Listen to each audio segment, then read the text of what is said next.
I'm a neuroscientist, and in neuroscience, we have to deal with many difficult questions about the brain. But I want to start with the easiest question, and the question you really should have all asked yourself at some point in your life, because it's a fundamental question if we want to understand brain function. And that is, why do we and other animals have brains? Not all species on our planet have brains, so if we want to know what the brain is for, let's think about why we evolved one. Now, you may reason that we have one to perceive the world or to think, and that's completely wrong. If you think about this question for any length of time, it's blindingly obvious why we have a brain. We have a brain for one reason and one reason only, and that's to produce adaptable and complex movements. There is no other reason to have a brain. Think about it. Movement is the only way you have of affecting the world around you. That's not quite true. There's one other way, and that's through sweating. But apart from that, everything else goes through contractions of muscles. So think about communication. Speech, gestures, writing, sign language. They're all mediated through contractions of your muscles. So it's really important to remember that sensory, memory, and cognitive processes are all important, but they're only important to either drive or suppress future movements. There can be no evolutionary advantage to laying down memories of childhood or perceiving the color of a rose if it doesn't affect the way you're going to move later in life. Now, for those who don't believe this argument, we have trees and grass on our planet without the brain, but the clinching evidence is this animal here, the humble sea squirt. Rudimentary animal, has a nervous system, swims around in the ocean in its juvenile life, and on some point in its life it implants on a rock, and the first thing it does in implanting on that rock, which it never leaves, is to digest its own brain and nervous system for food. So once you don't need to move, you don't need the luxury of that brain. And this animal is often taken as an analogy to what happens in universities when professors get tenure. But that's a different issue. So I am a movement chauvinist. I believe movement is the most important function of the brain. Does anyone tell you that's not true? Now, if movement is so important, how well are we doing understanding how the brain controls movement? And the answer is we're doing extremely poorly. It's a very hard problem. But we can look at how well we're doing by thinking about how well we're doing building machines which can do what humans can do. Think about the game of chess. How well are we doing determining what piece to move where? If we put Garry Kasparov here when he's not in jail against IBM's Deep Blue, well, the answer is IBM's Deep Blue will occasionally win. And I think if IBM's Deep Blue played probably anyone in this room, it would win every time. That problem is solved. What about the problem of picking up a chess piece, dexterously manipulating it, and putting it back down on the board? If we put a 5-year-old child's dexterity against the best robots of today, the answer is very simple. The child wins easily. There's no competition at all. Now, why is that top problem so easy and the bottom problem so hard? One reason is a very smart 5-year-old could tell you the algorithm for that top problem, look at all possible moves to the end of the game, and choose the one that makes you win. So it's a very simple algorithm. Now, of course, there are a lot of moves, but with fast computers and some approximations, we come close to the optimal solution. When it comes to being dexterous, it's not even clear what the algorithm is you have to solve to be dexterous. And we'll see you have to both perceive and act on the world, which has a lot of problems. But let me show you cutting-edge robotics. Now, a lot of robotics is very impressive, but manipulation robotics is really still in the dark ages. So this is the end of a PhD project from one of the best robotic institutes, and the student has trained this robot to pour this water into a glass. It's a hard problem because the water sloshes about, but it can do it. But it doesn't do it with anything like the agility of a human. Now, if you want this robot to do a different task, that's another 3-year PhD program. There is no generalization at all from one task to another in robotics. Now, we can compare this to cutting-edge human performance. So what I'm going to show is Emily Fox winning the world record for cup stacking. Now, the Americans in the audience will know all about cup stacking. It's a high school sport where you have 12 cups you have to stack and unstack against the clock in a prescribed order. And this is her getting the world record in real time.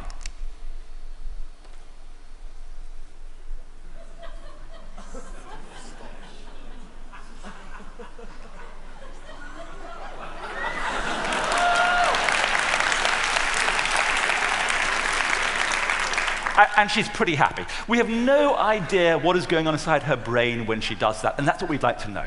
So in my group, what we try to do is reverse engineer how humans control movement. And it sounds like an easy problem. You send a command down, it causes muscles to contract, your arm or body moves, and you get sensory feedback from vision, from the skin, from muscles, and so on. The trouble is these signals are not the beautiful signals you want them to be. So one thing that makes controlling movement difficult is, for example, sensory feedback is extremely noisy. Now, by noise, I do not mean sound.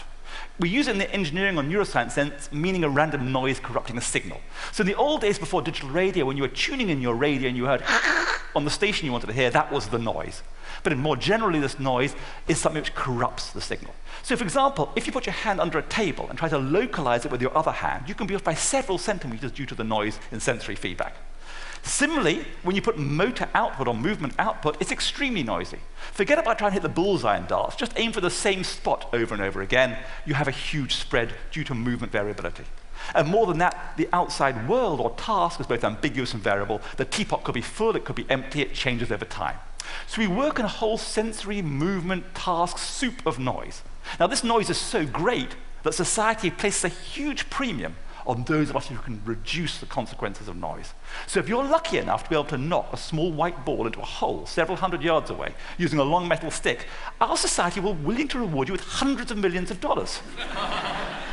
Now, what I want to convince you is the brain also goes to a lot of effort to reduce the negative consequences of this sort of noise and variability. And to do that, I'm going to tell you about a framework which is very popular in statistics and machine learning over the last 50 years called Bayesian decision theory. And it's more recently a unifying way to think about how the brain deals with uncertainty.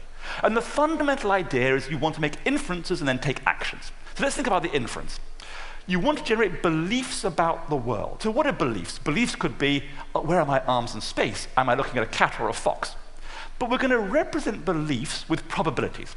So we're going to represent a belief with a number between 0 and 1, 0 meaning I do not believe it at all, 1 means I'm absolutely certain, and numbers in between give you the gray levels of uncertainty.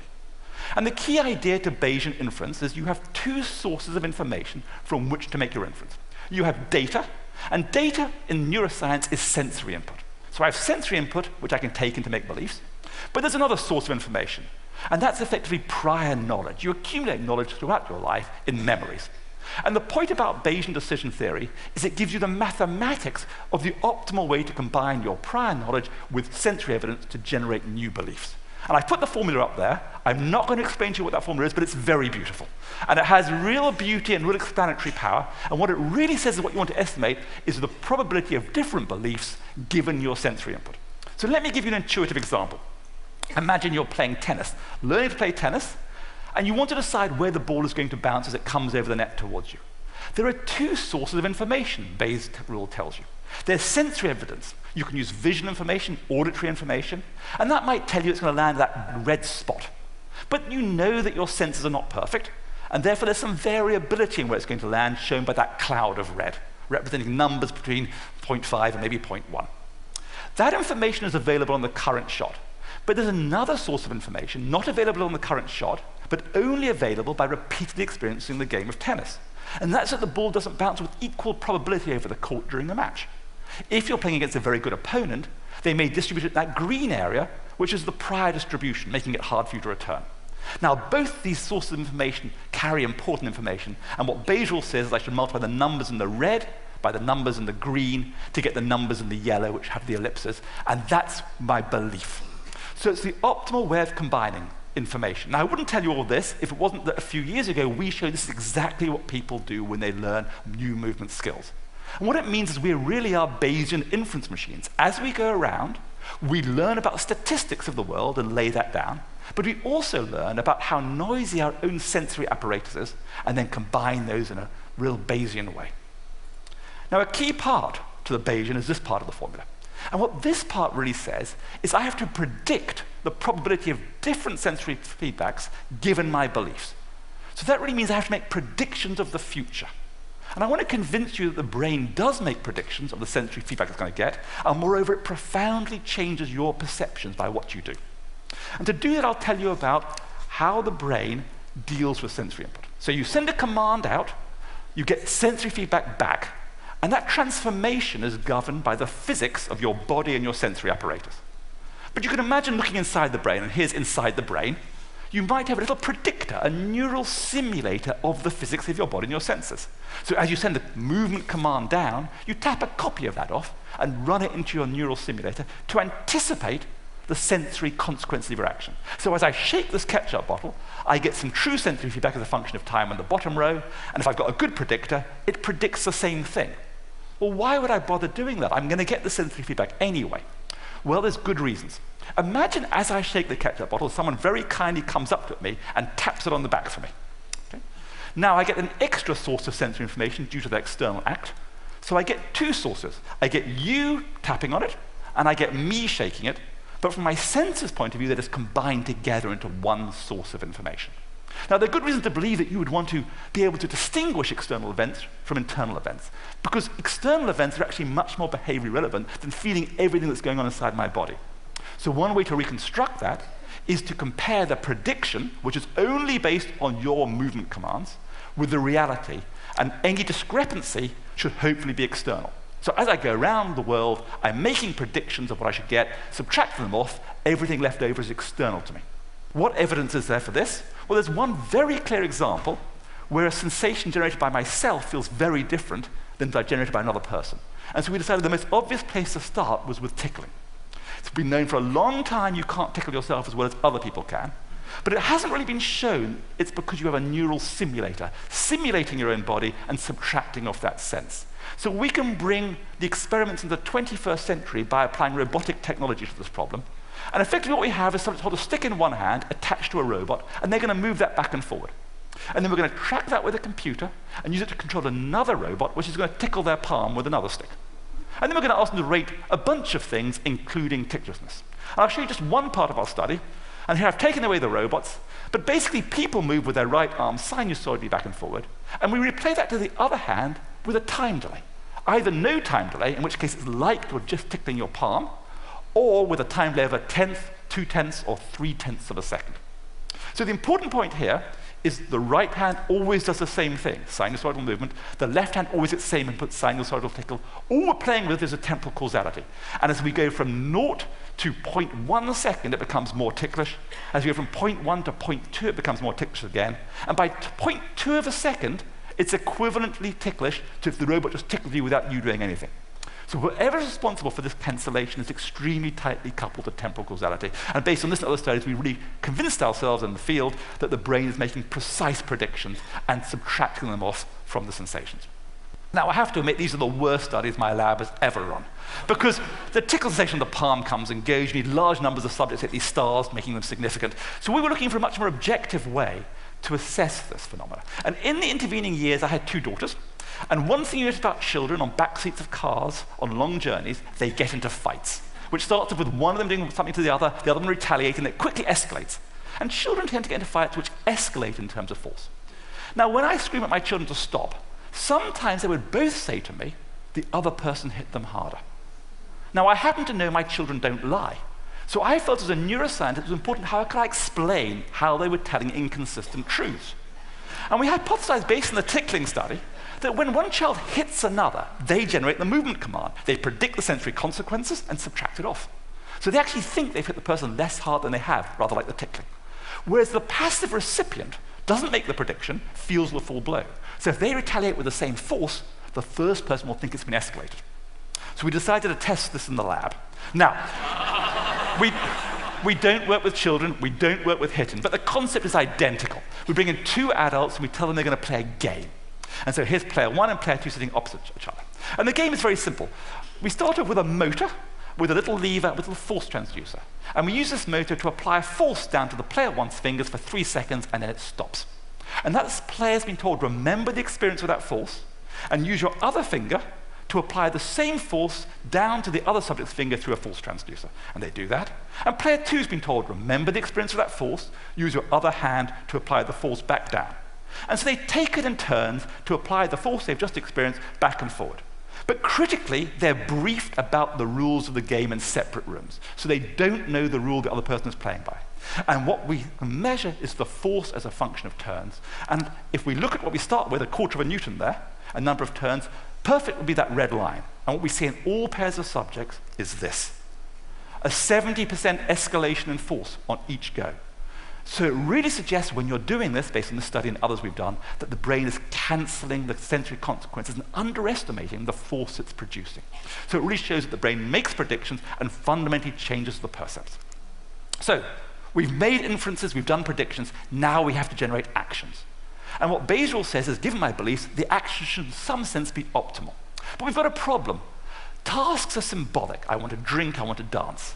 But the movement system has to contract 600 muscles in a particular sequence, and there's a big gap between the task and the movement system. So it can be breached in infinitely many different ways. So think about just a point-to-point movement. I could choose these two paths out of infinite number of paths.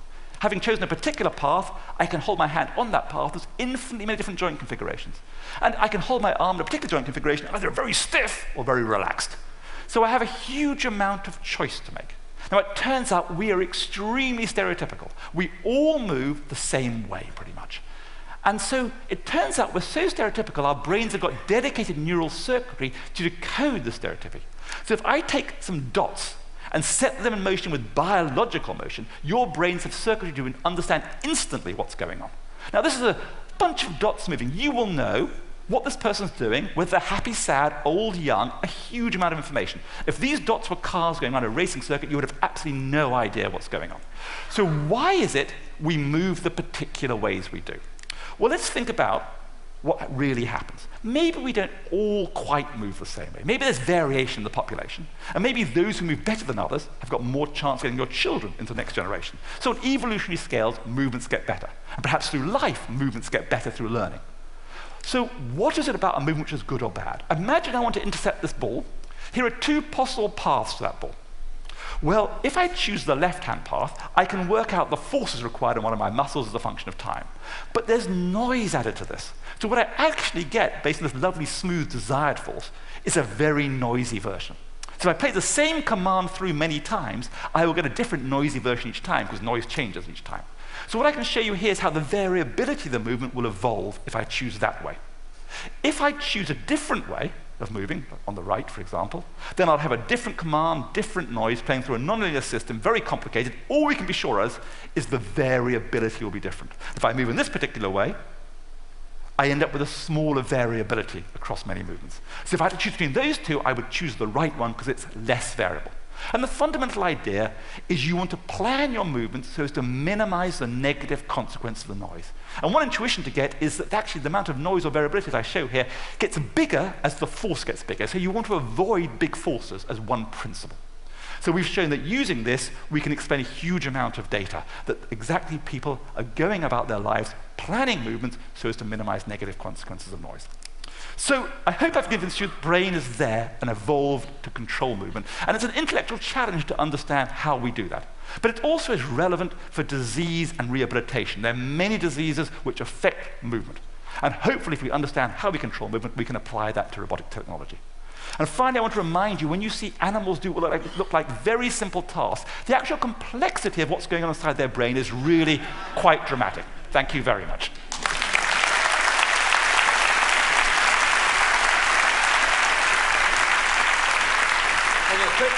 Quick question for you, though. No. So you're a movement Chauvinist. Does that mean that you think that the other things that we think our brains are about, the kind of the dreaming, the yearning, the falling in love, and all these things, are a kind of a sideshow, an accident? They're not accident. I think they're all important to drive the right movement behavior to get reproduction in the end. So I think people who study sensation or memory without realizing why you're laying down memories of childhood, the fact we forget most of our childhood, for example, is probably fine because it doesn't affect our movements later in life. You only need to store things which are really going to affect movement. So you think that people thinking about the brain and consciousness generally could get real insight by saying, where does movement play in this game? So people have found out, for example, that studying vision in the absence of realizing why you have vision is a mistake. You have to study vision with the realization of how the movement system is going to use vision. And it uses it very differently once you think of it that way. Well, that was quite fascinating. Thank you very much indeed.